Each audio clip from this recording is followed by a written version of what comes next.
Sa number 10, sa misa kay Nasang Aga para sa Ash Wednesday, nagpanumdum si Bishop Patricio Buzon nga magpanumbalik sa Ginoo. Kaginapanawagan niya man ang pagpangamuyo para sa ikayong lawas ng Santo Papa. May report si Romeo Subaldo.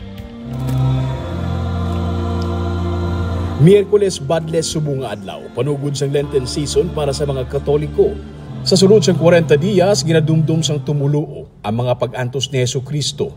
Kay Nasang Aga, mismo si Diocese of Bacolod Bishop Patricio Buzon ang nagmisa sa San Sebastian Cathedral. Sunod sa obispo, ang Miyerkules Badles o Ash Wednesday, ang pahanumdum nga gikan sa yabok, magabalik ang tawo sa yabok. Iniman ang panahon nga sunod sa iya, magbalik sa Ginoo. Say, remember man that you are dust, and unto dust you shall return. But inupdan sa repent and return to God. Kaya kita hindi magabalik sa buta lang, sa lulubngan, pero ang aton gulungan ang balay sa amay. Ginapanawagan man sa obispo ang mga Katoliko nga magpangamuyo para sa Santo Papa.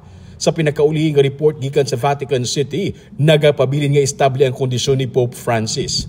Na-hospital siya humalin pa sang February 14, kag wala na, may nagsulit pa nga respiratory crisis pareho sa natabo sa nagligad. Sunod sa obispo, importante ang tingog sa Santo Papa kaysa lang ang ginapamatian, ilabi na sa mga world leaders. We continue to pray, we really exhort our people to pray so that he may be restored to health.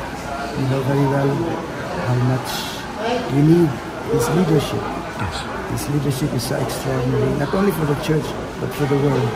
It seems that he is the only credible voice in the world, and even the heads of nations, they hang on his words because he gives a very clear direction for all of us, for all of humanity.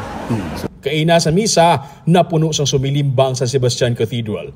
Ang Ash Wednesday, panugod sang Lenten season, kag magatakop sa Domingo de Pascua sa Abril 20. Romeo Subaldo para sa Digicast Negros.